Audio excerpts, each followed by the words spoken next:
Property Talk on Amy Info, taking a look at the first quarter of 2010 from a property perspective, also perhaps trends as they are at the beginning of this year. So, Elaine, let's start off. First quarter 2010, how was it compared with the previous quarter? Considerably better. Considerably better. January was our best month for 15 months. The reason for that being that we have properties completing. Yeah.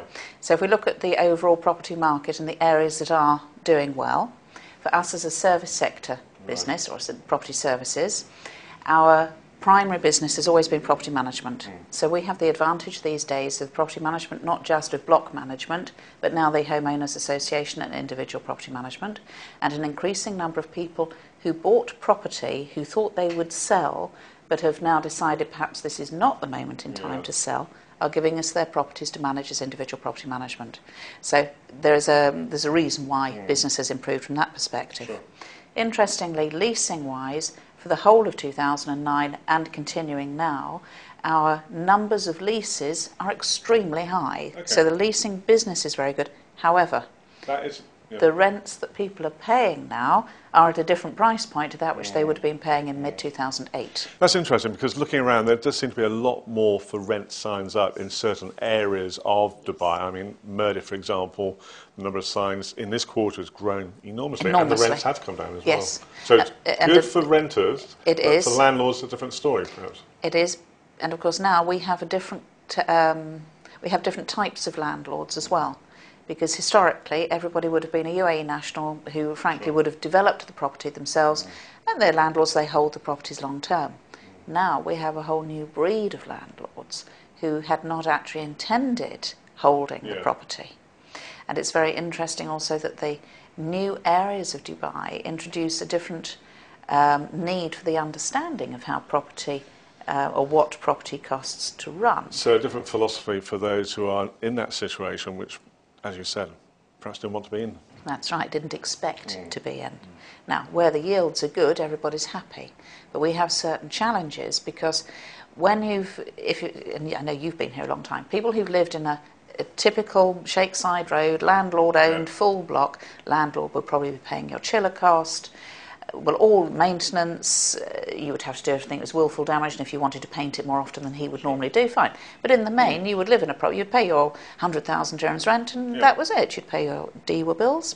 Recently, we've all had the housing tax as well, but that was all quite straightforward. But where you're a landlord that owns a property in perhaps New Dubai, where you'll have your master community charge, then you'll have the common area homeowners association service charge, and your tenant expects you to maintain the interior of the premises for them. And because of the district cooling, which is a little bit different to just regular DEWA, which you're also used to, all of a sudden there are these other costs that we're not used to. So new landlords who are in the situation because they haven't been able to sell, are they able to cover all the costs from the rent they're getting in? I mean, from the mortgage through the maintenance and... Well, mortgage, because it depends how much people have borrowed and all that sort of jazz. That one gets a bit complicated. Plus the fact our mortgage rates are rather high here as compared to other countries. But what it really means is that, or what we're really seeing is that tenants who are now landlords never quite appreciated what their landlord used to pay for them. Because in reality, yes, I would say that properties in New Dubai in some instances are more expensive to own and maintain and manage than in traditional Dubai. But still, it's just a question of perception. You know, we've been managing buildings for decades, and I can tell you how much it costs percentage-wise. We're usually looking at sort of somewhere between 25 and 30% of income goes on expenditure, because you asset manage, you look after your property because you're going to own it long term. That is a surprise.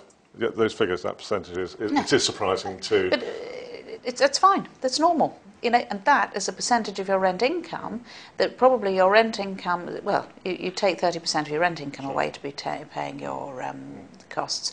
So that would leave you with your 70% perhaps to be paying for your mortgage. But again, so many people have got so many different variations, you know. A lot of people bought properties here and still take mortgages externally. So they're mortgaging a property in their home country at 2%, 3%, and using the money here. So those people are able to afford to pay the mortgage from the rent income. But those that are paying 9% or 8% interest rate, possibly not. Right.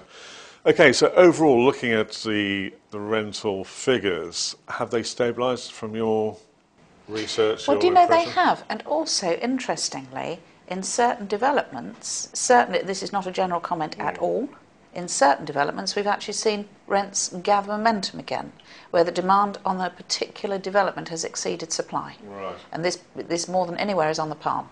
Right, on the Palm. Yep. Okay, that's Palm interesting. Jumeirah. What about further afield, Abu Dhabi and the Northern Emirates? What's the situation there? Because Well, Abu Dhabi is a very interesting market and one that all of us need to watch very keenly. Abu Dhabi will have some high quality, well planned, well designed developments completing from the middle of this year onwards. We know that at the moment a lot of people have been commuting from Dubai to Abu Dhabi because whatever available property in Abu Dhabi there was very much more expensive than that which you could get here. right. Will people start moving back to Abu Dhabi very quickly? One must consider schools, Sure. lifestyle, who else works in the family.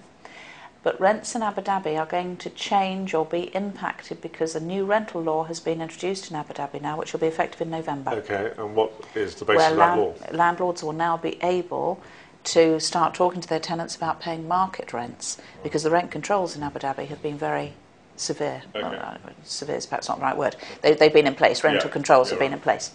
So from November of this year, we will see certain landlords adjusting their rents to bring them up to market value. So, yeah, it's a bit of Well, it's going to be a very interesting time because depending on when the property finished would determine what rent the tenant was paying. Sure. So if somebody's been resident in a property for 10 years, potentially the rent they're paying could be 25-30% below that which today's market is. Sure. So if those people then decide to move, where are they going to move to?